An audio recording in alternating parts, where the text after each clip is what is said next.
सच की आवाज़ सबीना के साथ में आप सभी का बहुत बहुत स्वागत है। आज हमारे साथ हमारे पॉडकास्ट में विशेष अतिथि हैं जाने माने ज्योतिषाचार्य, जिनकी ज्योतिषी गणना किसी मिसाल से कम नहीं है। और यही वजह है कि जब ग्रह नक्षत्रों की चाल की बात होती है, उनके बदलाव की बात होती है, या फिर देश और दुनिया के भविष्य को लेकर भविष्यवाणी होती है, राशियों के जातकों पर क्या प्रभाव पड़ने वाला है उसका जिक्र होता है, या फिर वो महा उपाय जिनको जीवन में अपनाने से खुशियाँ मिल सकती है, संकट दूर हो सकते हैं, तो आचार्य लव भूषण जी का नाम सबसे पहले आता है, या फिर उन ज्योतिषाचार्यों में शुमार होता है आचार्य लव भूषण जी, जिसमें आपकी गणना वाकई मिसाल मानी जाती है। बहुत बहुत स्वागत है। सबसे पहले राधे राधे जी।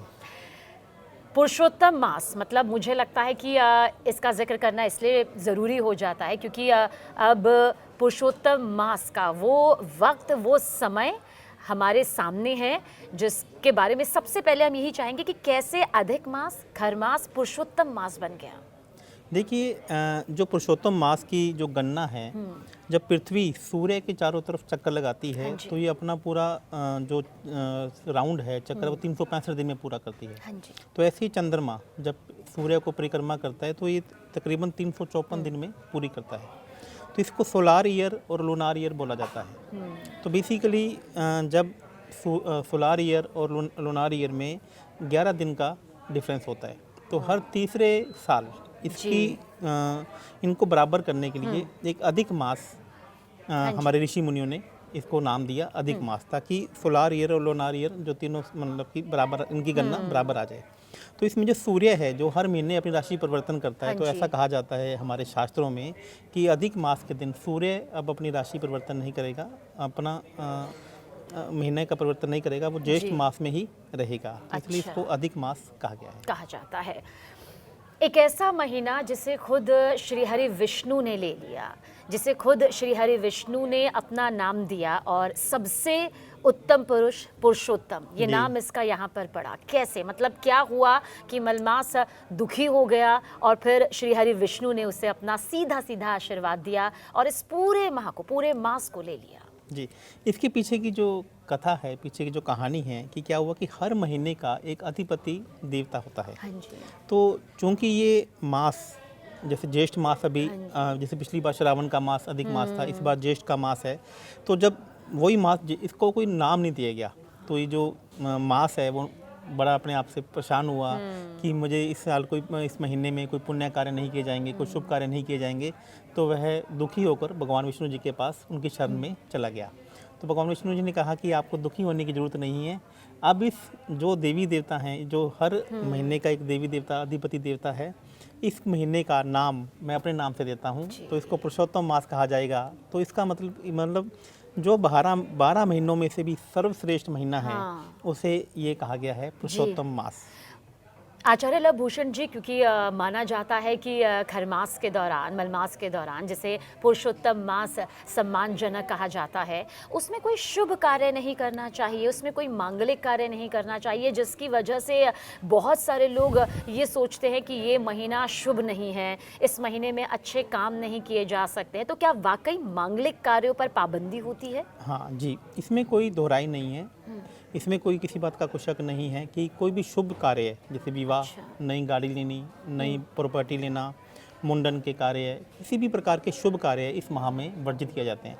क्योंकि जो ये हमारा वैदिक कैलेंडर है, जिसे विक्रम संवत कहा जाता है, उसमें ना इसकी गणना नहीं आती है। तो इस माह में पुण्य कार्य, यानी कि दान पुण्य के कार्य, भगवान का नाम लेने के कार्य को ही प्रमुखता दी गई है। यानी कि इसमें ये भी कहा गया है कि जो पिछले 2 सालों में, ये तीसरे साल में आता है, इन 2-3 सालों में आपसे जानने अनजाने में कोई पाप हो गया हो, तो उसको मुक्ति का ये महीना है। तो इसलिए इसमें शुभ कार्य करने की मनाही है। तो अगर आपने अपनी ज़िंदगी में कुछ ऐसे कर्म किए हैं जिससे आप मुक्ति चाहते हैं, या फिर आप चाहते हैं कि उसका दंड उस हिसाब से ना हो, अनजाने में आपसे कोई भूल हो गई हो, तो पुरुषोत्तम मास में की गई श्री हरि विष्णु की पूजा अर्चना क्या उस कर्म फल को दुखदाई बनाने से रोक सकती है? बिल्कुल 100% हो सकती है, क्योंकि जो ये अधिक मास है, इसके जो अधिपति देवता है वो स्वयं भगवान विष्णु हैं, जो तीनों लोकों में जी। सबसे श्रेष्ठ हैं और भगवान कृष्ण जी ने इसे अपना नाम दिया है पुरुषोत्तम, यानी कि पुरुषों में सबसे ज़्यादा उत्तम। उत्तम। और आप देखिए कि जो कृष्ण जी का जो सबसे पहला नाम था वो भी स्वयं पुरुष था उनका नाम। जी। तो यानी कि पुरुषोत्तम नाम भगवान हाँ स्वयं जी। कृष्ण जी के ने भगवान स्वयं विष्णु जी ने दिया हुआ है। तो आज जानने अनजाने में यदि आपसे कोई पाप पिछले 3 सालों में हुआ है या पिछले आपके जीवन में हुआ है, संचित कर्म प्रारब्ध कर्म से मुक्ति पाने के लिए यह महीना सर्वश्रेष्ठ है। आचार्य लवभूषण जी, माना जाता है कि खरमास, अधिक मास या मलमास ना कहकर इसे भक्तों को, इसे जातकों को पुरुषोत्तम मास ही कहना चाहिए। तो आपको लगता है कि अगर इसे मलमास कहा गया तो फिर ये कष्टदायी भी हो सकता है और जो फल आपको पुरुषोत्तम मास कहने भर से ही मिल सकता है, मतलब हमारी जिह्वा पर अगर पुरुषोत्तम मास आ जाता है तो ये भी अपने आप में आपको कई गुना फल दे देता है? देखिए सुबीना जी, ये आपने बहुत ही बड़े एग्जाम्पल से आपको मैं बताता हूँ। जैसे मान लीजिए हम किसी व्यक्ति को बुलाना चाहते हैं, हाँ जी। तो हम उसको व्यक्ति को पहले श्री कह के बुलाते हैं हाँ या जी। जी कह के बुला देते हैं, तो सामने वाला हमारे पास भागा चला आता है, तो उसका मन प्रसन्न हो जाता है। हाँ जी। हमें किसी व्यक्ति को जैसे बात करते हैं ओए कह के बुलाते हैं या हम कभी कभी जी कह कर बुलाते हैं, तो सामने वाला ना वो वर्ड सुनना चाहता है कि जिससे आपको कानों में अच्छे लगे, आपको सुनने में आपका हृदय प्रसन्न हो जाए, सम्मानजनक शब्द, आदरपूर्वक शब्द बोले जी, जाए। बिल्कुल सही कह तो रहे हैं मल मास इसको तब बोला जाता था जब इसको पुरुषोत्तम मास नाम नहीं दिया गया था। तो जब इसको नाम पुरुषोत्तम आप हरि कृष्ण जी ने इसको समय पर नाम दे दिया है, तो हमें मल मास या खर मास कह के क्यों पुकारना है? क्यों पुकारना आप है? वैसा नाम लीजिए ना जो जिस नाम लेने से भगवान बिल्कुल का भी सही कह नाम रहे हैं आप। आपके जुबान पे हाँ, आ रहा है। पर सबसे बड़ी बात आचार्य जी ये है कि आज भी बहुत सारे लोग ऐसे हैं जिनसे हम जब बातचीत करते हैं तो वो खरमास और मलमास को जानते हैं लेकिन पुरुषोत्तम मास को नहीं जानते। आप मानेंगे वो धार्मिक ज्ञान कहीं ना कहीं अभी वहाँ तक पहुँचना ज़रूरी है जो इस मास की, इस महीने की महत्ता को बताए। आपसे सवाल यही है, पुरुषोत्तम मास के दौरान क्या क्या करना चाहिए और क्या क्या नहीं करना चाहिए? सबसे पहले बता दीजिए कि भक्त को, हर राशि के जातक को, हर मूलांक को या फिर हर कोई जो संसार में जीवन लेकर आया है उसे ये करना चाहिए पुरुषोत्तम मास के दौरान। देखिए, मैं आपको बोला शुभ कार्य से हमें बचना चाहिए और दान पुण्य का जो कार्य है हाँ जी। वह हमें इस महीने में जरूर करना और चाहिए। शुभ कार्य में क्या क्या, जैसे कि देखिए, शादी, अच्छा, सगाई का कार्य, नई गाड़ी लेने का कार्य, कोई भी आप प्रॉपर्टी बाय कर रहे हैं तो वो कार्य, बहुत सारे लोग मुंडन का कार्य करवाते हैं, हाँ ये भी जी। शुभ कार्यों में गिना जाता है। कोई और भी मांगलिक कार्य कोई नहीं भी होना मांगलिक चाहिए, कार्य आप ये कह रहे हैं। हमें इस महीने में हमें करने से वर्जित। यदि आप देखेंगे जितने भी लोगों को परेशानी आ रही हाँ हैं, पूर्व जी। में भी आप जाकर देखें तो देखें कहीं गलती से भी उन्होंने वो हाँ जी। काम पुरुषोत्तम मास में तो नहीं शुरू किया हुआ। हाँ। तो इसके हमें आने वाले समय में इसके दुष्प्रभाव देखने को मिल सकते हैं। तो इसलिए मांगलिक कार्यों से वर्जित महीना ये कहा गया है।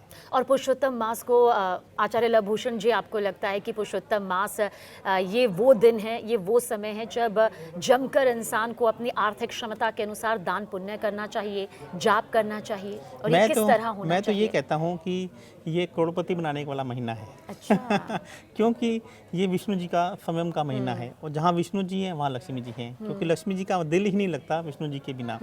विष्णु जी ने जो 12 जो स्वरूप यहाँ पे पृथ्वी पे धारण किए, जी। तो हर में लक्ष्मी जी उनके साथ में कहीं ना कहीं रही है।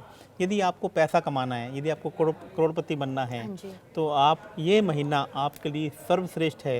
भगवान विष्णु जी का नाम लीजिए, आप हाँ लक्ष्मी जी जी। का नाम लीजिए, और को कैसे लेना है हम इसको राशि वाइज भी आपको बताने हाँ की जी, कोशिश हाँ करेंगे जी, हाँ जी। कि कौन सी राशि वाले कैसे भगवान विष्णु जी का नाम लें ताकि माँ लक्ष्मी जी की कृपा, विष्णु जी की बिल्कुल। कृपा आप पर हमेशा बनी रहे। और बहुत जल्द आचार्य लवभूषण जी, हर राशि के बारे में मैं आपसे पूछना चाहूँगी।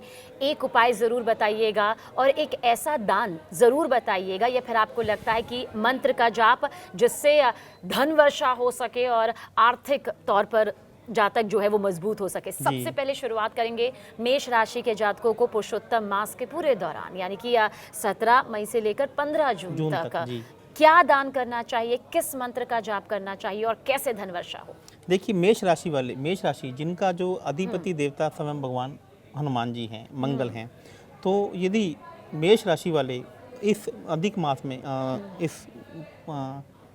जी पुरुषोत्तम मास इस में। हाँ जी। पुरुषोत्तम मास में लाल चीज़ों का दान करते हैं। लाल मैसूर की दाल है, हाँ जी। चीनी है, गुड़ का दान यदि वो लगातार इस पुरुषोत्तम मास के हर दिन में करते हैं तो आप देखेंगे कि लक्ष्मी जी की अपार कृपा उन पर बनी रहेगी। और उसके साथ साथ में यदि वो हनुमान चालीसा का जो पाठ है उन्हें एक बार सूर्य उदय से पहले उठकर जो स्नान करें हाँ और जी। लाल रंग के पुष्प भगवान विष्णु जी को अर्पित करें और हनुमान चालीसा का पाठ करें और उसके बाद विष्णु जी के 108 नाम जिसे हर राशि को लेना है, इसमें ओम नमो भगवते वासुदेवाय, तो ये सबसे एक ऐसा मंत्र है जो विष्णु जी को अति प्रिय है।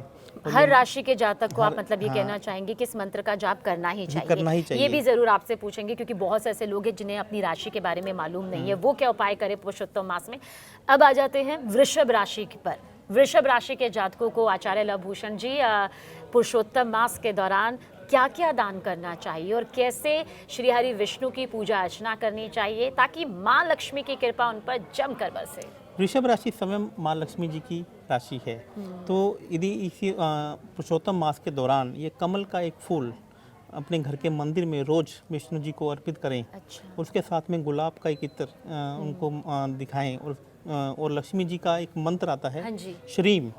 श्रीम। श्रीम एक मंत्र ऐसा जिसमें माँ लक्ष्मी जी और विष्णु जी का वास है, वो 108 बार इस मंत्र का चैंट करें। और कब किस वक्त में करें सुबह श्रीम सुबह नाम का देखिए, जाप? श्रीम नाम का जाप यदि आपको लक्ष्मी जी को और विष्णु जी को प्रसन्न करना है तो अधिक मास के दिन सूर्य उदय से पहले ब्रह्म इस मुहूर्त, सूर्य उदय से पहले यानी ब्रह्म ब्रह्म मुहूर्त मुहूर्त जो और आप कह सूर्य रहे हैं। से उदय के बीच में दौरान जो 1.5 घंटे का एक समय होता है, उस दौरान ये भगवान विष्णु जी को लक्ष्मी जी को पहले कमल का फूल और इत्र उन्हें अर्पित करें और उसके बाद श्रीम नाम का मंत्र का जाप करें। जब हम सूर्य उदय से पहले का जिक्र करते हैं तो आचार्य लवभूषण जी यानी कि सुबह 3:30 बजे या 3 बजे से लेकर 4:30 बजे तक का वक्त आप कह रहे हैं? ये ब्रह्म मुहूर्त का एक समय है, तो जी। 3:30-4 बजे इन्हें उठना चाहिए और समय स्नान निवृत्ति से होकर सूर्य उदय से पहले पहले ये आप नाम जाप यहाँ नाम पर जाप करना कर सकते चाहिए। हैं। अगली राशि का जिक्र कर लेते हैं, मिथुन राशि। मिथुन राशि के जातकों को पुरुषोत्तम मास के दौरान क्या अर्पित करना चाहिए, किस मंत्र का जाप करना चाहिए और कितना सुखद फल उन्हें पुरुषोत्तम मास के दौरान मिल सकता है? मिथुन राशि जिसके जो अधिपति देवता हैं गणेश जी हैं,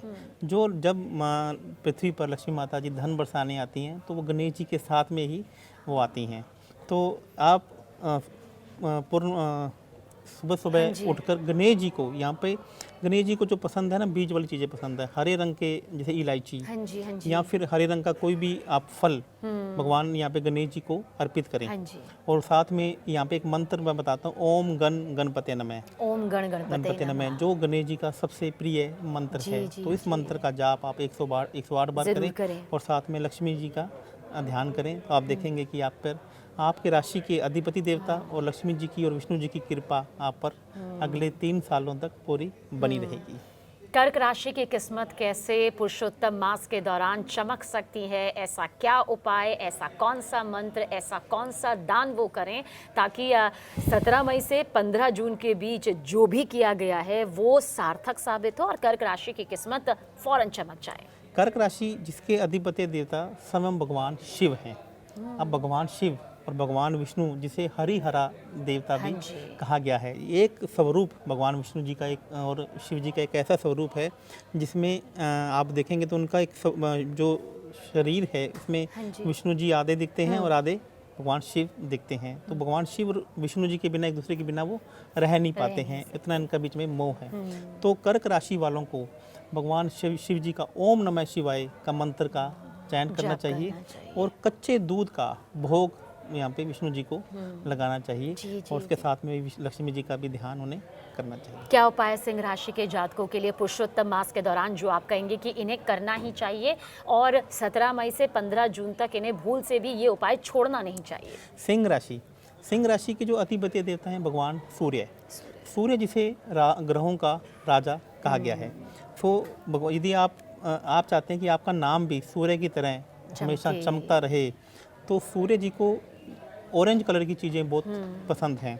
तो यहाँ पे हम ऑरेंज में संतरा जिसे हम कहते हैं, तो संतरे का भोग हम भगवान विष्णु जी को यहाँ पर लगा सकते हैं। एक मोतीचूर का लड्डू भी आपने सुना होगा, उसका कलर भी ऑरेंज कलर का हाँ यहाँ जी, पे आता बिल्कुल है। बिल्कुल। तो वो लड्डू का भी भोग हम भगवान विष्णु जी को, सूर्य देवता को याद करते हुए लगा सकते हैं। और उनका जो मंत्र है ओम घृणीम सूर्याय नमः, इस मंत्र का जाप 108 बार आप जरूर करें भगवान विष्णु जी का और लक्ष्मी जी को ध्यान जी। में रखते हुए। कन्या राशि के जातकों के बारे में भी आचार्य लवभूषण जी आपसे जानना चाहेंगे। कन्या राशि की किस्मत में क्या पुरुषोत्तम मास के दौरान किया गया दान पुण्य मंत्र जाप उसी तरह से उनकी किस्मत को चमका सकता है? कन्या राशि के भी जो अधिपत्य देवता हैं वो गणेश जी ही हैं। तो कन्या राशि में यहाँ पर कन्या आप जैसा शब्द देखेंगे तो कन्याओं में हमें छोटी बच्चियों को संबोधित किया गया है। ऐसी बच्चियाँ जिन्हें हम कंजक के स्वरूप में या देवी के स्वरूप में पूजते हैं। तो कन्या राशि वालों को अधिक मास के दौरान एक कंजक की तो विशेष रूप से पूजा करनी चाहिए। छोटी बच्चियों को यहाँ पे आप मेकअप का सामान ताकि उनका मन प्रसन्न हो। तो ऐसा करने से उनके जीवन में कभी भी धन की कमी नहीं रहेगी, वो कभी भी कर्जे में परेशानी में नहीं आएंगे जी। और मैं आपको एक ये भी बात बता दूं तो कन्या राशि को धन की राशि भी कहा जाता है। तो यहाँ पर कन्या राशि वालों को सुबह उठकर आप मेकअप का सामान माता रानी को ऑफर करें, विष्णु जी को दिखाएं और वही आप छोटी बच्चियों को जाकर किसी को गिफ्ट कर दें और मंत्र उनके लिए वही रहेगा, ओम गण गणपते नमः। तुला राशि के जातकों के लिए आचार्य लवभूषण जी क्या आप कहना चाहेंगे? तुला राशि के बंद किस्मत के दरवाजे जो हैं क्या वो खुल सकते हैं? तुला राशि जिसे लक्ष्मी जी की दूसरी राशि कहा गया है। तो तुला राशि को वैसे हम बिजनेस की राशि या संबंधों की राशि भी कहते हैं। तो यहाँ पर भी लक्ष्मी जी को प्रसन्न करने के लिए मैं कहूँगा कि कमल का फूल इत्र यहाँ पे लक्ष्मी जी को चढ़ाएं, अर्पित करें। और यदि आप शादीशुदा हैं तो वो आपको इत्र, आपको जो सामान है वो अपने पार्टनर को गिफ्ट करना है। तो आप किसी भी प्रकार के रिलेशनशिप में हैं, बिजनेस पार्टनर में हैं, आप लव के रिलेशनशिप में हैं, तो यहाँ पर आपको इस महीने में आपको उनको किसी भी प्रकार से नाराज़ नहीं करना है, क्योंकि रिलेशनशिप की राशि है, लक्ष्मी जी की राशि है और लक्ष्मी जी और विष्णु जी एक दूसरे के बिना रह नहीं पाते हैं। तो मंत्र यहाँ पर मैं आपको बताना चाहूँगा, श्रीम नाम का मंत्र आप यहाँ पे चैंट करें और लक्ष्मी जी का ध्यान करते हैं और अपने पार्टनर को इन दिनों में आपको गिफ्ट जरूर करना चाहिए। वृश्चिक राशि के जातकों के बारे में जानना चाहेंगे। उन्हें पुरुषोत्तम मास के दौरान क्या दान करना चाहिए, क्या ऐसा करना चाहिए ताकि उनकी ज़िंदगी में भी वो विश्वास आ सके कि ये अधिक मास खरमास नहीं बल्कि ये वाकई पुरुषोत्तम मास है? देखिए, वृश्चिक राशि में हनुमान जी का रुद्र स्वरूप को देखा गया है, जिसमें पंचमुखी हनुमान जी भी हैं। माँ काली का स्वरूप भी वृश्चिक राशि से देखा जाता है। यदि आप चाहते हैं कि आप किसी भी परेशानी में, वृश्चिक राशि को दुख की राशि भी कहा गया है। कौन सी राशि? दुख की राशि, दुख को हरने वाली। यदि ये राशि आपके विपरीत प्रभाव देने लग जाए तो हमें बहुत सारे दुख, क्योंकि 8वां भाव है ना ये कालपुरुष की कुंडली का, तो बहुत सारी परेशानियों का सामना करता है। और यही राशि आपको एक शुभ प्रभाव दे तो आप राजा की तरह अपनी लाइफ को जीते हैं। तो यहाँ पे पंचमुखी हनुमान जी को या माँ काली का ध्यान करना आपको वृश्चिक राशि वालों को जरूर करना चाहिए। तो सुबह प्रातःकाल के समय सूर्य उदय से पहले माँ काली और पंचमुखी को ध्यान में माँ काली को ध्यान में रखते हुए आप किसी एक सरसों के तेल का दीपक यहाँ पे जरूर हमें सुबह देसी घी और सरसों के तेल का 2 दीपक मैं यहाँ पे बताऊँगा कि आपको जलाने चाहिए और हनुमान चालीसा का आप यहाँ पे पाठ करना चाहिए। धनु राशि के जातकों के बारे में भी जल्द जानना चाहेंगे। धनु राशि को स्वयं भगवान विष्णु जी की राशि कहा गया है। धनु राशि के जातकों को स्वयं भगवान विष्णु की राशि कहा गया है। ये सबसे भाग्यशाली लोग होते हैं। तो ये तो पुरुषोत्तम मास उनके लिए सबसे अच्छा हो गया जी। और यहाँ पर भगवान धनु राशि वालों को पीले रंग के लड्डू या कोई भी पीले बेसन की कोई भी एक वस्तु बनाकर, एक अच्छी से बनाकर आप विष्णु जी को यहाँ पे अर्पित करें और यह उनकी प्रिय भोजन भी है। पीले रंग के फूल, पीले रंग का भोजन भगवान विष्णु जी को अति प्रिय है। तो यहाँ पर धनु राशि वालों के लिए तो ऐसे ही अधिक मास बहुत अच्छा रहने वाला है, क्योंकि विष्णु जी की ये स्वयं बृहस्पति जी की ये स्वयं की राशि है। तो विष्णु जी का ओम नमो भगवते वासुदेवाय का चयन करें और पीले लड्डू भगवान विष्णु जी को अर्पित करें। मकर राशि के जातकों के बारे में भी जल्द जान लेते हैं, क्योंकि आगे सवालों की लंबी फहरिस्त है। तो मकर राशि के जातकों के लिए क्या उपाय और क्या दान? मकर राशि वालों की जो राशि है, इसके जो अधिपति देवता है शनि, जिसे कर्मों के देवता कहा गया है। और यहाँ पे जो उचके होते हैं वो मंगल ग्रह है, मकर की राशि में उचके होते हैं। तो ऐसा कहा गया कि इमरती का भोग यदि आप मकर राशि वाले भगवान विष्णु जी को जाकर लगाते हैं तो मंगल और शनि दोनों ग्रहों का प्रभाव आपको यहाँ पर मिलना शुरू हो जाता है। ओम शनश्चराय नमः का पाठ हम यहाँ पे 108 बार चैंट यहाँ पे विष्णु जी को का ध्यान में करते हुए, शनि जी का ध्यान में करते हुए हम कर सकते हैं। कुंभ राशि के जातकों के बारे में आचार्य लवभूषण जी आप क्या कहेंगे? उनके लिए क्या कुछ खास उपाय पुरुषोत्तम मास के दौरान और क्या फल की प्राप्ति उन्हें होगी? देखिए, कुंभ राशि को में जो अधिपत्य देवता वो शनि महाराज जी भी हैं और राहु की भी ये प्रिय राशि है, और जो ये कलयुग है ये राहु ग्रह से भी देखा जाता है। तो यहाँ पे हमें भैरव जी और शनि महाराज जी का दोनों का ध्यान करते हुए आप एक मीठे पान का भोग आप विष्णु जी को यहाँ पे आपको लगाना है। तो आप देखेंगे कि कुंभ राशि वालों के लिए यह महीना और लक्ष्मी जी की कृपा उन पे बरसी रहेगी। और अब आखिर राशि मीन राशि के जातकों के लिए आचार्य लवभूषण जी क्या आप खास उपाय देना चाहेंगे जिससे विशेष कृपा श्री हरि विष्णु की हो जाए और माँ लक्ष्मी की जमकर कृपा उन पर बरसे? और जैसा आपने कहा कि पुरुषोत्तम मास करोड़पति बनाने वाला मास है। मैं आपको एक बात बताता हूँ मीन राशि के बारे में।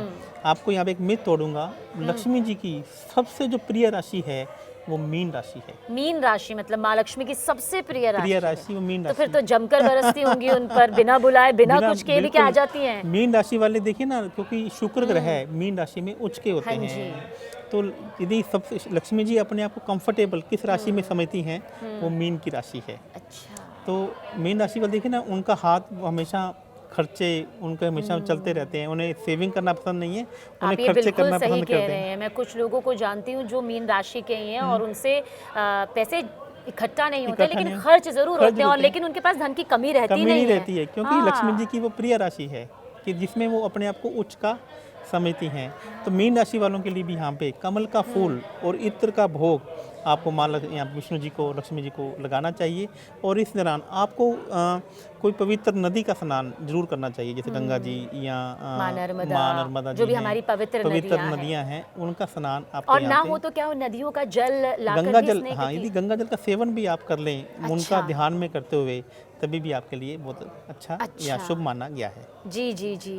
अब हम कुछ सवाल ऐसे पूछ लेते हैं जो पुरुषोत्तम मास से ही यहाँ पर जुड़े हुए हैं, क्योंकि आपने ये तो बता दिया क्या करना चाहिए और क्या नहीं करना चाहिए, लेकिन फिर भी आपसे ये ज़रूर जानना चाहेंगे कि 17 मई से 15 जून तक का जो ये पूरा वक्त यहाँ पर पुरुषोत्तम मास का रहने वाला है, कौन सी ऐसी राशि आपको लगती है जो मालामाल हो जाएगी, जिसे खूब कामयाबी मिलेगी, जिसके बंद किस्मत के ताले खुल जाएंगे? मतलब ये राशि तो ऐसी है जिसका जीवन 17 मई से 15 जून में बदल जाएगा। इसमें 3 राशियां मैं आपको बताना चाहूँगा। 3 राशियां जो हैं, लक्ष्मी जी की सबसे प्रिय राशि हाँ है, जी, हाँ जी। वृषभ राशि, तुला राशि और मीन की राशि। तुला राशि और मीन राशि। तो अच्छा, वृषभ राशि के जातकों में क्या बदलाव होगा? देखिए, वृषभ राशि के जातकों में यदि मैं देखूं तो यहाँ पर शुक्र ग्रह जो शुक्र लक्ष्मी जी का जो और गुरु दोनों एक साथ में उनके दूसरे भाव से गोचर कर रहे हैं। नई अपॉर्चुनिटी यहाँ पे उनको मिल सकती है। एकदम से रुका हुआ पैसा उनके पास आ सकता है। यदि कोई उनकी प्रॉपर्टी नहीं बिक रही है या उनके बिकने के योग भी यहाँ पर उनके बनते हुए दिख रहे हैं, एकदम से प्रमोशन हो जाना या कोई नई खुशखबरी मिलने के योग वृषभ राशि वालों के लिए मुझे दिखाई दे रहा है। और दूसरी राशि आपने बताई तुला राशि। तुला राशि के जीवन में क्या पुरुषोत्तम मास के जरिए कृपा आने वाली है? तुला राशि वालों के देखेंगे तो यहाँ पे गुरु और जो शुक्र की युति बना के 9th हाउस में, यानी कि उनके भाग्य के घर से गोचर कर रहे हैं। तो यानी कि अब उन्हें ईश्वरीय सहायता मिलने के योग बने हुए हैं। 17 मई से 15 जून, तो मतलब आप कह रही है खास है ही ये खास है ही है, क्योंकि एक्चुअली में क्या है कि गुरु शुक्र जब एक साथ में इकट्ठे हो जाते हैं ना भाग्य के घर में, तो इसे संजीवनी योग कहा जाता है जी। तो यानी कि संजीवनी यानी कि मृत व्यक्ति को भी के प्राण में प्राण डाल देना। तो इनके लिए यहाँ पे एक संजीवनी योग तुला राशि वालों के लिए बना हुआ है। तो यानी कि अब जब इन्हें लगता है कि सब तरफ से उम्मीदें खत्म हो गई हैं, तब उनके पास एकदम से खुशी की बात आएगी। कोई व्यक्ति हनुमान जी बनकर उनके लिए संजीवनी लाकर उन्हें यहाँ पर दे देगा। मतलब तो आप ये तुला राशि वालों, आपको यहाँ पे बस एक ही काम करना है कि आपको अपने भाग्य को कोसना नहीं है, क्योंकि आपके भाग्य में अभी गुरु और शुक्र की 2 राशियाँ गोचर कर रही हैं। और गलती से भी आपने भाग्य को कोस दिया तो आप यहाँ पे गलती कर बहुत बड़ी गलती कर देंगे। और ये तो मेरे ख्याल से सबके लिए आचार्य जी आप एक बहुत बड़ा ज्ञान दे रहे हैं, क्योंकि हम कई बार अपनी किस्मत को कोसते हैं, जबकि हमारी किस्मत की राह सबसे ज़्यादा अच्छे ग्रह नक्षत्रों से गुजर रही होती है, लेकिन वो जो दौर होता है हम उसे ज्यादा महत्ता दे देते हैं। मीन राशि के जातकों के लिए भी आपने कहा कि पुरुषोत्तम मास सबसे बेहतर है, कैसे? मीन राशि वालों के लिए देखेंगे कि गुरु शुक्र यहाँ पर युति बना के चौथे 4th हाउस से गुजर रहे हैं, यानी कि फोर्थ हाउस को सुख का भाव कहा जाता है। यानी कि अब यहाँ पर हो सकता है कि आप अपने पूरे परिवार के साथ में किसी धार्मिक यात्रा पे जा सकते हैं। परिवार में कहीं पहले कोई मनमुटाव था भाइयों के बीच में, अपने पति मतलब पत्नी के संबंधों बीच में में, मधुरता यहाँ पर है मधुरता और यहाँ पे, धार्मिक यात्राएं हाँ, यहाँ कृपा पे बरसाने कृपा वाली बरसाने हैं। वाली हो सकती है। कहीं आपके भाइयों में, आपकी सिस्टर के साथ में झगड़ा था, तो अब वो आपस में एक दूसरे के साथ में पुराने संबंध बनाने की कोशिश करेंगे, एक दूसरे के साथ बैठेंगे और वो पुरानी बचपन की बातें यहाँ पे एक दूसरे के साथ में साझा करेंगे। और लक्ष्मी जी की कृपा आप देखेंगे, जैसे ही पुरुषोत्तम मास आपका खत्म होगा तो ये नई घर, नई गाड़ी लेने के योग भी इनके साथ में बने हुए हैं। मतलब ये दौरान भी अच्छा है और उसके बाद भी बेहतरीन है। आचार्य लवभूषण जी, आपसे जानना चाहेंगे कि पुरुषोत्तम मास में जन्म लेने वाले बच्चों की किस्मत कैसी होती है, उनका भाग्य कैसा होता है? क्योंकि बहुत से ऐसे परिवार हैं, ऐसी गर्भवती महिलाएं हैं जो कह रही हैं कि ये तो खरमास है, हमारे बच्चे का जन्म इस मास में ना ही हो तो बेहतर है। तो क्या ये गलत सोच आ रही है या फिर ऐसे बच्चे भाग्यशाली होते हैं? लैक ऑफ नॉलेज, यहाँ पर मैं बताता हूँ, ज्ञानता की कमी। जहाँ देखिए इस महीने में जो जन्मा बच्चा होगा उनके अधिपति स्वयं विष्णु जी हैं, स्वयं श्री कृष्ण जी हैं, तो उनके लाइफ में परेशानियाँ ये सारी गर्भवती महिलाएं बहुत ध्यान से सुन ले आचार्य लवभूषण जी को, जो सोच रही हैं कि इस वक्त में अगर उन्होंने नवजात को जन्म दिया तो फिर सब कहेंगे कि शुभ कार्य नहीं हो सकते हैं, मांगलिक कार्य नहीं हो सकते हैं। मांगलिक कार्य वह जो आपके बस में है, जिसे आप चाहकर एक्सटेंड कर सकते हैं। यदि आप गर्भ से हैं और आप ये ऐसा नहीं सोचें कि इस महीने में जन्मा हुआ बच्चा कहीं ना कहीं भाग्यशाली नहीं होगा। पुरुषोत्तम मास में जन्मा हुआ बच्चा जिसके अधिपति स्वयं कृष्ण जी हैं, स्वयं विष्णु जी हैं, वो बच्चा इस महीने में बहुत ही भाग्यशाली होगा। और मैंने ये भी देखा, जब मैं कुंडली को देखता हूँ तो अधिक मास में जिन बच्चों का जन्म हुआ है वो राज करने वाले होते हैं। अच्छा, राजयोग होता है, राजयोग मतलब उनकी कुंडली में होते हैं। और कई बार मैं ये भी देखता हूँ सबीना जी कि बहुत सारे योग होने के बावजूद, ऐसे कुछ योग होते हैं ना जो अच्छे योग नहीं होते हैं, उसके बावजूद भी वह बच्चे, उनका दुष्प्रभाव उनकी कुंडली में हमें देखने को क्योंकि नहीं वो मिलता है। पुरुषोत्तम मास में उन्होंने जन्म लिया है, जी, इसलिए उनकी रक्षा स्वयं भगवान विष्णु जी कर रहे हैं। तो यानी उनकी कि रक्षा 17 मई से 15 जून के बीच जिन बच्चों का जन्म होगा वो बच्चे बहुत सौभाग्यशाली होंगे। और कौन कौन सी खासियत और काबिलियत इन तारीखों को जन्म लेने वाले बच्चों में जो कि पुरुषोत्तम मास के दौरान देखिए, यदि कोई महिलाएं, आपने बोला गर्भवती हैं, तो आप देखिए कि यहाँ पे आपने एक संस्कार के नाम से भी हम एक बात करते हैं। यदि आप विष्णु सहस्त्र नाम, विष्णु जी के 1000 नाम रोज लेना शुरू कर देते हैं और एक पीले फूल, जैसे विष्णु सहस्त्र नाम जी का पाठ आप कर रहे हैं तो विष्णु जी के एक नाम लेते हुए, विष्णु सहस्त्र नाम के 1000 नाम जिसे बोला गया है, आप नाम लेते हुए पीले फूल भगवान जी को अर्पित करें, तो आपका बच्चा, यदि वो आप गर्भ से हैं, आने वाले समय में होने वाला है, तो बच्चा बड़ा संस्कारी होगा। अच्छा। बच्चा आध्यात्मिक होगा, माता पिता की सेवा करने वाला होगा, उसमें संस्कार भरे होंगे। तो यह महीना तो आप लोगों के लिए मतलब कि एक ऐसा महीना है जिसमें विष्णु जी की कृपा, कृष्ण जी की कृपा वो बरसाने में लगे हुए हैं। ये क्या कहा जाता है कि जैसे दीपावली का महीना होता है जिसमें माँ लक्ष्मी जी पृथ्वी पर आती हैं, श्रावण जी के महीने में शंकर जी पृथ्वी पर भक्तों की को रक्षा करने आते हैं। तो श्रावण जो ये अधिक मास का महीना है जिसे हम पुरुषोत्तम मास का, तो उसमें भगवान विष्णु जी स्वयं पृथ्वी पर आते हैं अपने भक्तों की रक्षा करने के लिए। आपको तो भगवान विष्णु जी का, हरि का नाम लेना है, पाठ पुत्रों का नाम लेना है, तो आप देखेंगे कि आपका बच्चा बहुत संस्कारी होगा।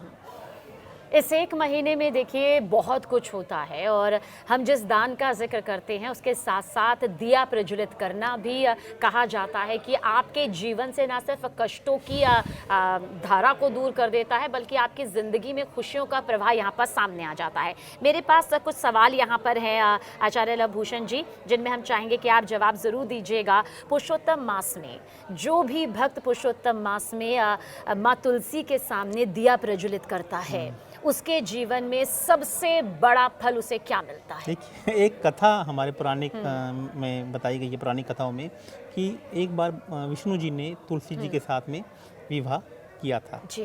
तो जिसमें तुलसी जी अपना जो स्वामी है विष्णु जी को स्वयं मानती हैं। तो यहाँ पर आप देखेंगे कि विष्णु जी तुलसी जी के पास में जाकर यदि आप एक देसी घी का दीपक पुरुषोत्तम मास में रोज लगाते हैं तो विष्णु जी इससे बड़े प्रसन्न होते हैं। उन्हें लगता है कि मेरी अर्धांगिनी को अभी मेरा उनका मन प्रसन्न है, क्योंकि विष्णु जी लक्ष्मी जी विष्णु जी के हृदय में वास करती हैं और तुलसी जी स्वयं, ऐसा कहा गया है कि विष्णु जी के हृदय में वास करती हैं। तो आप तुलसी का एक पत्ता भी आपको उनसे पहले परमिशन लेकर एक दीपक जलाकर दीपक जलाएं जी देसी घी का सुबह उठकर, और एक तुलसी का पत्ता लेकर भगवान विष्णु जी को अर्पित करें। इससे भगवान विष्णु जी और आपकी कुंडली में किसी भी प्रकार का पितृ दोष भी होता है, कुल का दोष भी होता है, वह भी दूर हो जाता है। सिर्फ एक दिया प्रज्वलित करने से, दीपक प्रज्वलित करने से, और संध्या एक तुलसी का नहीं, समय सुबह भी? के समय भी, सुबह के समय सुबह आप के कह समय रहे में हैं। तुलसी के कोई दीपक देसी घी का जलाना चाहिए, और उनका एक पत्ता लेकर भगवान विष्णु जी को आप अर्पित करें। तो इसमें यदि आपको संतान नहीं हो रही है, बहुत सारी महिलाएं होती हैं जिनको संतान विवाह नहीं हो रहा है, तो ये महीना आपके लिए सभी कार्यों को करने वाला है। किसी का घर नहीं बन रहा है, हाँ जी, तो किसी की प्रॉपर्टी नहीं बिक रही है, किसी का कोई व्यक्ति कर्जे में है, हाँ कोई जी। व्यक्ति पैसा बनाना चाहता है, तो अब एक दीपक यहाँ पे तुलसी माता जी को अर्पित करें, और एक पत्ता वहाँ से लेकर आप विष्णु जी को चढ़ाना शुरू कर दीजिए। पुरुषोत्तम मास में आपके सभी कार्य जो हैं वो आपके पूर्ण हो जाएंगे। पुरुषोत्तम मास के दौरान यानी कि 15 जून तक अगर आप पीपल के पेड़ के नीचे एक दिया प्रज्वलित करते हैं प्रतिदिन यानी रोजाना, तो आपको कैसे मनचाहा वरदान मिल सकता है। पीपल के पेड़ के नीचे किस तरह का किसका दिया प्रज्वलित करें, उसमें क्या क्या सामग्री हो, क्या समय हो। पीपल का पेड़ भी विष्णु जी का सबसे प्रिय एक वृक्ष जी, माना गया है, स्थान माना बिल्कुल गया सही कह रहे हैं। पीपल का पेड़ एक ऐसा पेड़ है जो 24 घंटे आपको ऑक्सीजन देता है। हाँ जी, बिल्कुल। अब बाकी जितने भी पेड़ देखें वो 12 घंटे ऑक्सीजन देंगे और 12 घंटे कार्बन डाइऑक्साइड देंगे, यानी कि ये जो पेड़ नहीं, ये साक्षात देवता हैं। तो ऐसा माना गया है कि विष्णु जी और माँ लक्ष्मी जी का यहाँ पर एक वास है। लेकिन एक बात को आपको यहाँ पे सावधान रहना होगा कि पुरुषोत्तम मास के दौरान रविवार के दिन आपको पीपल के पेड़ के नीचे नहीं जाना है, और रविवार को छोड़कर आप रोज पीपल के पेड़ के नीचे जाएं, और यहाँ पे आपको 2 दीपक उनको जलाने हैं, एक देसी घी का और एक सरसों के तेल का। और उसके साथ साथ में आप वहाँ पे थोड़े से भुने हुए चने, आपने सुना होगा, या गुड़ का पाउडर, जो कि वहाँ पर उनको पीपल को देते तो अति प्रिय है। वहाँ पे गलेरी का वास है, वहाँ पे बहुत सारी चींटी रहती हैं, कीड़े मकोड़े रहते हैं। तो ये माना जाता है कि वो जो वहाँ पर रहने वाले जो कीड़े मकोड़े हैं, वहाँ पर रहने वाले जो गिलहरियाँ हैं, या जो छोटे छोटे जानवर हैं, वो भगवान विष्णु जी के ही अनुयायी हैं। यदि वो उनको आप भोजन देते हैं, तो वह भोजन आप उनको नहीं दे रहे, सीधा विष्णु जी को लगता है। तो पुरुषोत्तम मास के दौरान पीपल के पेड़ पे आप भुने हुए चने, 2 दिए, अच्छा 2 देसी घी दिए, के और सरसों के तेल का, और ये रोजाना करें रविवार को छोड़कर। 2 दिए सरसों के तेल वाले, जी, सरसों के तेल और देसी घी का, दोनों का आप कह रहे हैं कि मिश्रण करके ऐसा भी किया जा सकता है। नहीं, एक देसी घी का दीपक और एक सरसों का तेल का दीपक, 2 दीपक आपको यहाँ पे लगाने हाँ होंगे। जी, और दोनों के फल जो है वो आपको मनचाहा वरदान यहाँ पर यहाँ देंगे। पे मिल जाएगा। शिवलिंग के सामने पुरुषोत्तम मास में दिया किसका लगाएं, और साथ ही ऐसा करने से भक्त को, जातक को क्या मनचाहा वरदान मिल सकता है। महादेव के सामने महादेव, जिसे देवों का देव महादेव कहा गया है, तो वो तो भोले हैं। तो वो एक्चुअली ये कहा गया है कि सूर और असुरों में यदि सबसे ज़्यादा वरदान यदि किसी ने दिए हैं, तो ब्रह्मा जी के बाद महादेव ने दिए हैं। तो महादेव तो ऐसे हैं कि आप उन्हें प्यार से भी एक बार सुबह उठकर कच्चे दूध से उनका अभिषेक कर देते हैं, क्योंकि चंद्रमा उनके माथे पर विराजमान है। और यहाँ पर मैं एक दीपक आपको बताना चाहूँगा कि आप ये दीपक भगवान शिव को जो सबसे अति प्रिय है, जिसके बारे में बहुत कम बात की गई है, तो आप यहाँ पर आप तिल के तेल का दीपक, तिल के तेल का दीपक, आप जो मीठा तिल आता है, सफ़ेद तिल आता है, शिवलिंग के बिल्कुल सामने भी आप प्रज्वलित किया जा सकता है। तो आप देखेंगे कि जो शंकर जी को, महादेव जी को सबसे अति प्रिय है, तो वो दीपक आप भगवान शिव जी को यहाँ पे रोज अर्पित करें। यहाँ पे कोई रविवार का या किसी भी दिन का वो मनाही नहीं है। ये 15 जून तक अगर करेगा 15 जून तक तो रोज उसके के जीवन में जाएं। और ये देखिए कि यहाँ भी बहुत सारी अभी रील भी बन रही है कि 33 दिए चलाएं। 33 दिए, तो 33 दिए क्यों बोला गया है? क्योंकि हमारे जो देवता है ना, उसमें 33 कोटि देवी देवता जिसे कहा गया है। तो अब 33 दियों की बाती बनाकर, जिसमें 33 दियों की लंबी लंबी बाती बनाकर एक ही दिए में आप भगवान शंकर जी को यहाँ पर दिखाते अगर हैं। अलग अलग दिए नहीं कर सकते तो आप एक ही बड़ा दिया लेकर उसमें 33 बाती को इकट्ठा करके आप उसमें जला दीजिए। तो इसमें 33 कोटि देवी। और ये कब करना चाहिए? ये 17 मई से लेकर 15 जून तक रोज आपको करते हैं, तो इसका फल आपको अगले 7 जन्मों तक, आपके बच्चों तक को मिलने के यहाँ पे योग और ये कहे गए बिल्कुल हैं। शिवलिंग के सामने। बिल्कुल शिवलिंग के सामने तिल के तेल से आप करके आइए, आपको ऐसा आनंद आएगा, आपको लगेगा कि पूर्व जन्म के जो प्रारब्ध हैं, संचित कर्म में यदि कोई पाप या कष्ट आपके जीवन में हैं तो ऐसे वो दूर हो जाएंगे। आपको लगेगा कि चमत्कार आपकी लाइफ में होने लगा है। शिवलिंग के सामने दिया जलाने से क्या हो सकता है? तुलसी पीपल के पेड़ के सामने दिया प्रज्वलित करने से आपकी किस्मत, आपका भाग्य कैसे चमक सकता है? माँ लक्ष्मी की कृपा कैसे हो सकती है?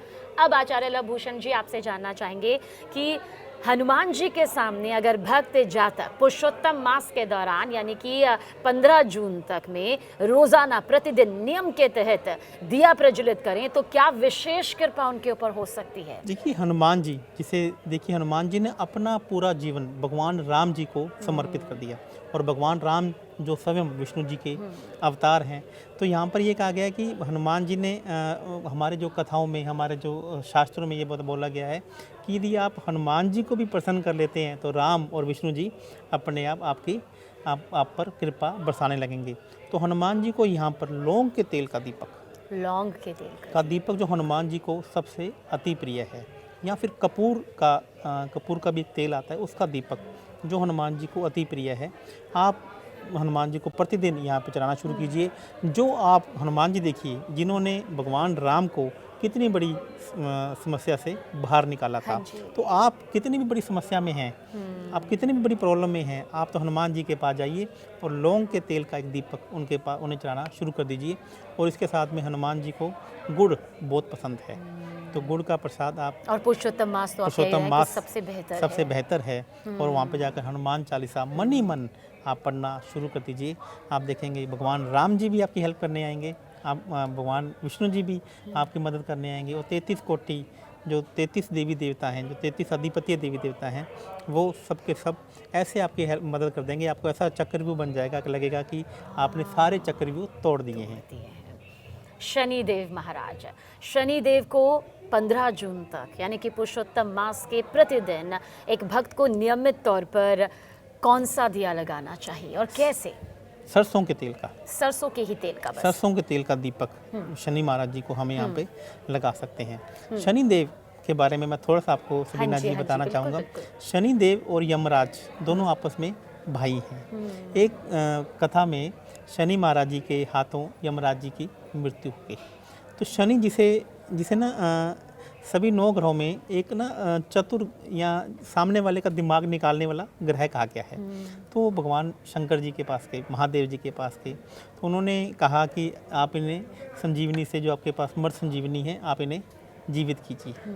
तो विष्णु शंकर जी ने उन्हें मना कर दिया कि ऐसा नहीं होगा। तब उन्होंने एक युक्ति सोची, उन्होंने बोला कि शंकर जी आप स्वयं जो शमशान के देवता हैं, तो आपको एक देवता ऐसा चाहिए था ना कि जिसे आप मृत्यु का देवता बना सकें। उसमें आपने शर्त रखी थी कि मैं उसे ही मृत्यु का देवता बनाऊंगा जो मृत्यु को प्राप्त एक बार हो जाए। तो देखिए यमराज जो सूर्य के पुत्र हैं और वो खुद ही मृत्यु को प्राप्त हो गए हैं। तो जब ये बात शंकर जी ने सुनी तो मन ही मन मुस्कुराए, और शनिदेव की बात पर उन्हें अच्छा भी लगा, और उन्हें तुरंत यमराज जी को जीवित करके उन्हें मृत्यु का देवता यहाँ पे बनाया गया। तो शनि महाराज जी की आप यहाँ पर सरसों का तेल का दीपक जलाते हैं तो यमराज जी भी आपसे प्रसन्न होते हैं। मृत्यु का आपको भय है, आपको लगता है कि कोई आपके पीछे पड़ा हुआ है। कई बार आप देखेंगे कि रात को हमें बच्चों को डरावने सपने आते हैं, मृत्यु का भय लगता है, कोई किसी ने आपके ऊपर ब्लैक मैजिक कर दिया है, किसी ने कोई आजकल नेगेटिव बुरी नज़र से आप बचना चाहते हैं, तो शनि महाराज जी को सरसों के तेल का दीपक आप लगातार 17 मई से लेकर 15 जून तक जलाएं। तो ये तो एक बहुत ही अच्छा, ये कैसे उपाय हैं जो आम जीवन में हर कोई कर सकता है, हर कोई कर सकता है। मतलब ये कोई ऐसा नहीं है कि नहीं, मगर लोग कई बार कड़ियाँ तोड़ देते हैं। आचार्य लवभूषण जी, बतौर महिला मैं ये भी जानना चाहूँगी कि बहुत सी महिलाएं हैं जो आज भी अपने घर में पूरे विधि विधान के साथ पूजा अर्चना करती हैं, मंदिर जाती हैं, दिया लगाती हैं, लेकिन पुरुषोत्तम मास के दौरान जब पीरियड्स का वो वक्त आए तो क्या उन्हें बिल्कुल दिया नहीं लगाना चाहिए? क्या वो दिए की बाती या फिर जोत नहीं बना सकती है? ये बिल्कुल वर्जित है। इसको लेकर आप क्या कहेंगे, या फिर उन्हें उन 3 दिनों में या उस वक्त में ये छोड़ देना चाहिए? बिल्कुल छोड़ देना चाहिए। देखिए इसमें ना अभी आजकल के युवा, आजकल के जो लोग कहते हैं कि ऐसा नहीं होना चाहिए, देखिए, इसके बारे में मैं कभी आपसे बहुत अलग से हम पॉडकास्ट कर सकते हैं। जी।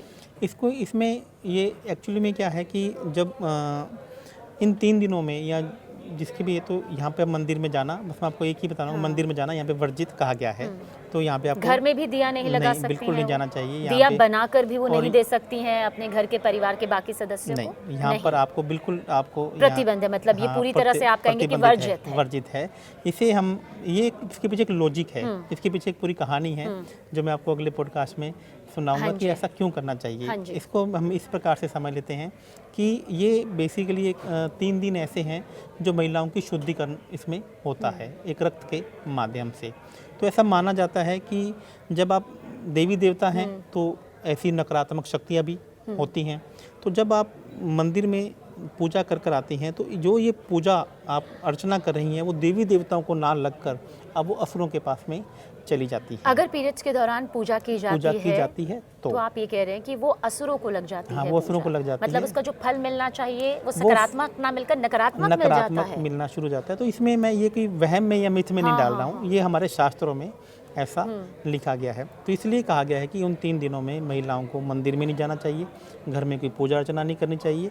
और ऐसा भी होता है कि इन 3 दिनों में आप पूजा अर्चना करते हैं तो आपके सारे के सारे फल राहु केतु या शनि महाराज जी आपसे ले जाते हैं, वो असुर आपसे ले जाते हैं। पर ऐसे आजकल बहुत लोग हैं जो कहते हैं कि अब जीवन के 100 तरह के काम हैं। पहले तो किचन भी नहीं जाया जा सकता था, पहले तो बहुत सारी पाबंदियां थी।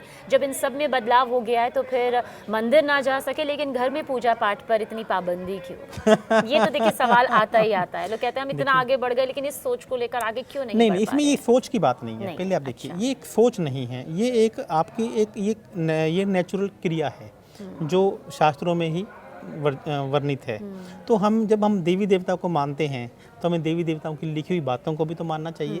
तो इसमें मैं आप ये मत सोचिए कि हम किसी को नकारात्मक हम कह रहे हैं, हम किसी को नेगेटिव कह रहे हैं। तो यहाँ पर ये कहा जाता है कि अब यदि आपको किचन में भी जाना है तो आपको नहा धोकर ही यहाँ पर जाना चाहिए। भोजन यहाँ पे नहीं बना, क्योंकि जो भोजन है वो माँ अन्नपूर्णा का प्रसाद कहा गया है जो हम घर पे बनाते हैं। चलिए ठीक है, क्योंकि अब परिवार उतने संयुक्त परिवार नहीं रहे हैं। पहले क्या था कि संयुक्त परिवार होते थे, एक महिला उस समय से गुजरती है तो कोई और महिलाएं घर पे खाना बना के दे दी थी। लेकिन चलिए ठीक है, यदि आप वहाँ पे तक तो ठीक है, लेकिन आप मंदिर की पूजा 3 दिन के लिए वर्जित कहा गया है।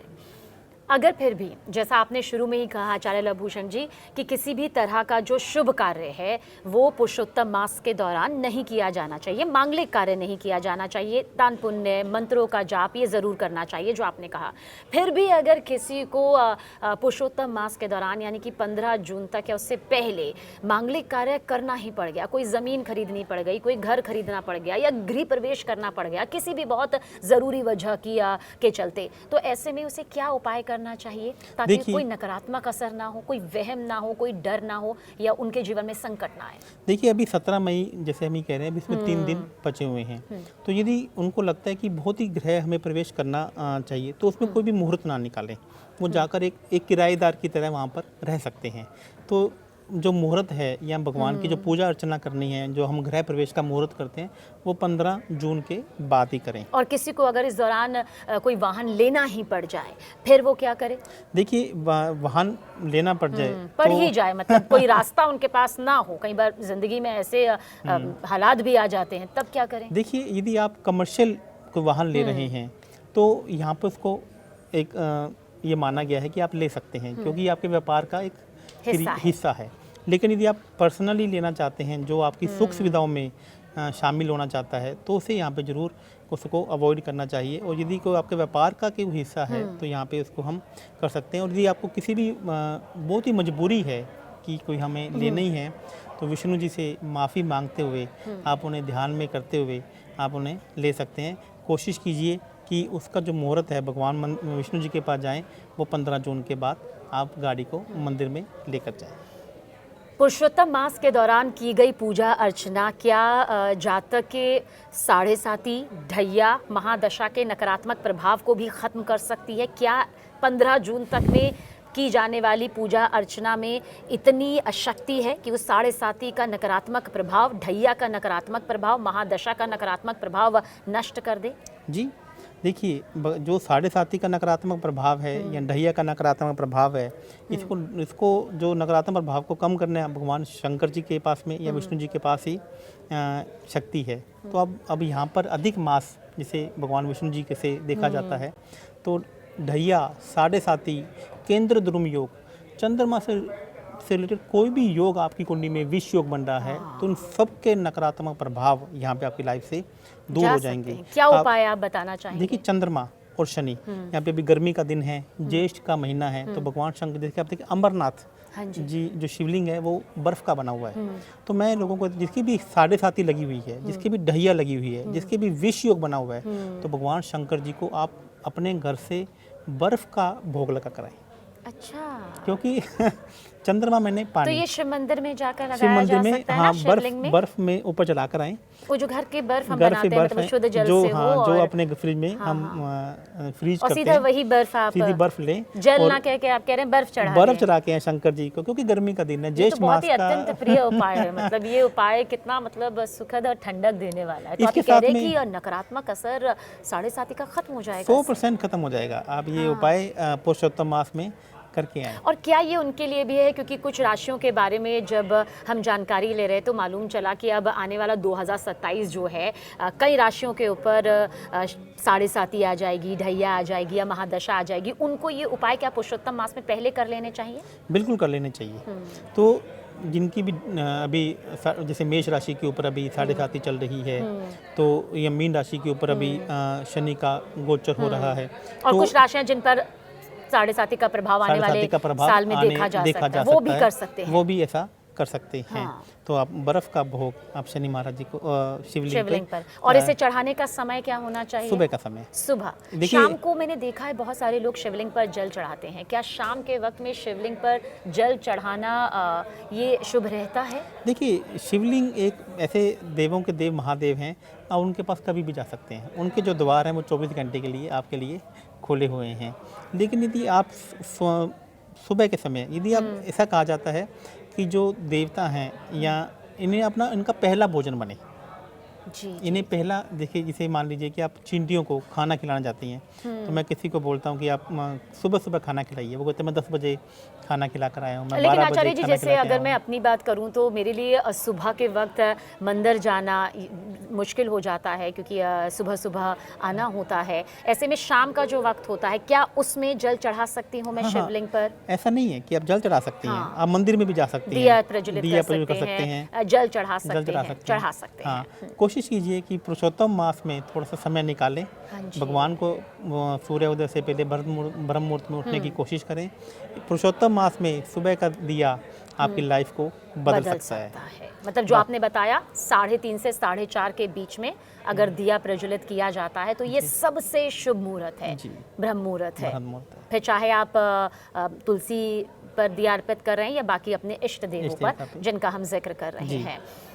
कुछ ऐसा जो आपको लगता है कि पुरुषोत्तम मास के दौरान आचार्य लवभूषण जी किसी भी चाहे वो राशि का हो, किसी भी मूलांक का हो, या फिर किसी को अपनी राशि मालूम ही क्यों ना हो, उन्हें ये उपाय करना ही चाहिए? क्योंकि ये जो वक्त अब 15 जून तक का है, ऐसा वक्त आने में वक्त लगता है और ये आपके मौजूदा दर्दनाक संकट भरे वक्त को खत्म कर सकता है। विष्णु सहस्त्र नाम का पाठ, अच्छा, रोज विष्णु सहस्त्र नाम का पाठ। यदि किसी को अपनी राशि नहीं पता है, कुछ भी मालूम नहीं है, वह कुछ भी नहीं कर सकता है, तो विष्णु सहस्त्र नाम यदि वो बोलकर भी नहीं कर सकता है, तो वह यूट्यूब पर विष्णु सहस्त्र नाम का पाठ जरूर सुने। क्योंकि ऐसा भी कहा गया है कि श्रवण करने से, चंद्रमा का एक नक्षत्र है श्रवण नक्षत्र, यदि आप कुछ बोलकर नहीं बोल सकते हैं, कोई संस्कृत के मंत्र नहीं बोल सकते हैं, तो आप उन्हें श्रवण करें। आप उन्हें मन लगाकर सुनते भी हैं तो भी उसका पूरा फल आपको मिलता है। तो विष्णु सहस्त्र नाम का पाठ करें। विष्णु सहस्त्र नाम का पाठ आप यहाँ पे सुन भी सकते हैं। भगवान विष्णु जी को पीले रंग का जो लड्डू हैं, बेसन के लड्डू, आप उन्हें अर्पित करें, पीले रंग के फूल अर्पित करें और ब्राह्मण को भोजन करवाएं और उन्हें पीले वस्त्रों का दान यहाँ पर बहुत अच्छा या शुभ कहा गया है। पुरुषोत्तम मास का, क्योंकि हम बार बार इसलिए भी कह रहे हैं क्योंकि अभी 15 जून एक वो वक्त हमारे पास है जिसमें हम कह सकते हैं कि हाँ, हमें ये मनचाहा वरदान भी मिल सकता है। लेकिन अब आप ये क्या कहेंगे, पुरुषोत्तम मास के दौरान जो लोग मांस का सेवन करते हैं, मदिरा का सेवन करते हैं, जो लोग पीठ पीछे किसी की निंदा करते हैं, या फिर जो लोग दान पुण्य से कोसों दूर रहते हैं, उन्हें क्या नहीं करना चाहिए, या फिर इनमें से आप कहेंगे कि बंद कर दीजिए और ये शुरू कर दीजिए? 1 महीना आपको मांस मदिरा का सेवन बिल्कुल भी नहीं करना चाहिए। आपको किसी का अपमान यहाँ पे नहीं करना चाहिए। किसी की यहाँ पर जो महिलाएं हैं कभी कभी बातें करने लग जाती हैं, तो हमें यहाँ पे वैसे तो ये मेरे ख्याल से ज़िंदगी के किसी पड़ाव में नहीं होना चाहिए, ये आप भी मानते हैं, हम भी मानते हैं, लेकिन फिर भी आप ये कह रहे हैं कम से कम ये 1 महीना आपकी इच्छा शक्ति की भी को परीक्षा प्रबल है। रखना चाहिए। हाँ। आपको झगड़ा यहाँ पे अपने परिवार में किसी से नहीं करना चाहिए। ऊंची आवाज़ में किसी से नहीं बोलना चाहिए, और किसी का भी जानने में भी हो सके तो दिल आप ना दुखाएं। ऑटो वाले से या किसी रिक्शा वाले से, सब्जी वाले से यहाँ पे आप मोल भाव ना करें। उन्हें मनपसंद जो उन्होंने भाव कह रहे हैं उन्हें दीजिए। आप देखेंगे कि ये शनि जी की कृपा, भगवान विष्णु जी की कृपा आप पर बनी रहेगी। आचार्य लवभूषण जी, क्योंकि हम दिए की महत्ता का जिक्र, उसकी क्षमता का जिक्र, उसके प्रभाव का जिक्र कर रहे हैं, आपसे पूछना चाहेंगे, पुरुषोत्तम मास के दौरान चौखट पर, घर की चौखट पर प्रज्वलित किया गया दिया कितना ज़्यादा फलदायी और लाभदायी हो सकता है, और ये क्या चौमुखी होना चाहिए, कैसा आप इसे कहेंगे? देखिए, यदि घर की दहलीज जहाँ पर ये कहा जाता है कि सभी देवी देवताओं कहीं से अंदर आएंगे आपके घर में, तो आपके घर की दहलीज से ही तो अंदर आएंगे ना। तो घर की दहलीज में आप जब दीपक जलाते हैं तो ऐसा कहा जाता है कि वहाँ पे अग्नि जो नकारात्मक शक्तियों को दूर करने में आपकी मदद करती है। हाँ जी। तो आपको पुरुषोत्तम मास के दौरान अपनी चौखट पर भी एक दीपक जरूर जलाना चाहिए। और ये चौमुखी मतलब चारों दिशाओं से आप चाहते हैं कि आपके पास सुख समृद्धि, पैसा आए, सभी दैविक शक्तियाँ आप पर हमेशा कृपा बरसाए। तो चौमुखी दीपक यहाँ पे आप, और ये घी का होना चाहिए, सरसों का, तिल के तेल का, किसका आप कहेंगे? देखिए, यहाँ पर घी का दीपक, क्योंकि अभी हम विष्णु जी की बात कर रहे हैं, तो यहाँ पे घी का दीपक आप दहलीज पर आपको चौमुखी जलाना चाहिए। और यदि आप लगता है कि कोई नकारात्मक शक्तियाँ अब यहाँ पे आ रही हैं, घर में रोज झगड़े हो रहे हैं, तो एक तरफ आप देसी घी का और दूसरी तरफ आप सरसों के तेल का दीपक भी जला सकते हैं। नहीं तो आप देसी घी का दीपक जलाइए। माँ लक्ष्मी जी, ऐसा कहा जाता है कि हमारे शास्त्रों में कि दिन में 8 बार आपके घर में वो आना चाहती हैं। तो देसी घी, क्योंकि दहलीज पर दीपक जलाने से आपका घर हमेशा, उसकी जो ऊर्जा है वो हमेशा मेंटेन रहती है। तो देसी दीप आप साउथ में देखिए, यह तो जो प्रथा है आज भी चल रही है कि वो दहलीज पर एक दीपक और एक रंगोली रोज बनाते हैं। अच्छा, बस आखिरी सवाल, दिए की बाती कैसी होनी चाहिए? ये सवाल इसलिए पूछा जा रहा है क्योंकि जब हम माँ लक्ष्मी की पूजा करते हैं, श्री हरि विष्णु की पूजा करते हैं, शिवलिंग के सामने, हनुमान जी के सामने दिया प्रज्वलित करते हैं, तो उसकी बाती जो है वो लंबी होनी चाहिए, या फिर जिस तरह से बैठी हुई बाती होती है वैसी खड़ी बाती होनी चाहिए? इसे लेकर भी मैंने देखा है कि अलग अलग धार्मिक मान्यताएं यहाँ पर हैं, तो इसको लेकर आप क्या कहना चाहेंगे दर्शकों को? देखिए, इसमें ना एक लंबी बाती और खड़ी बाती का हमारे शास्त्रों में बताया गया है। यदि आप एक दीपक जलाते हैं तो आप इसे खड़ी बाती भी ले सकते हैं। मतलब तुलसी के सामने खड़ी बाती जलाई जा सकती है। माता लक्ष्मी के सामने भी खड़ी बाती जलाई जा सकती है। जब आप चौमुखी दीपक जलाते हैं तो ये बेसिकली 2 लंबी बातियों को रखा जाता है और वो चौमुखी दीपक बन जाता है। और इसमें ऐसे ही हमारे शास्त्रों में एक पंचमुखी दीपक का भी जिक्र किया गया है, तो उसमें बीच में एक खड़ा दीपक भी लगाया जाता है, तो ये पंचमुखी दीपक बन जाता है, जिसमें आप 33 कोटि देवी देवताओं को एक ही दीपक से प्रसन्न कर सकते हैं। तो आप खड़ी बाती लगाएं या फिर आप लंबी बातें लगाएं, तो उसका ऐसा कोई वो नहीं है। वो आपकी श्रद्धा के हिसाब से है कि आप दिए में कौन सी बाती लगाना प्राथमिकता चाहते हैं। बहुत बहुत धन्यवाद, बहुत बहुत शुक्रिया आचार्य लवभूषण जी। पुरुषोत्तम मास की कृपा हमारे सभी दर्शकों पर बनी रहे, और ये कैसे बनी रह सकती है, बहुत ही आसान उपायों के साथ आपने यहाँ पर बताया, जिसके लिए बहुत बहुत धन्यवाद आपका। धन्यवाद। राधे राधे।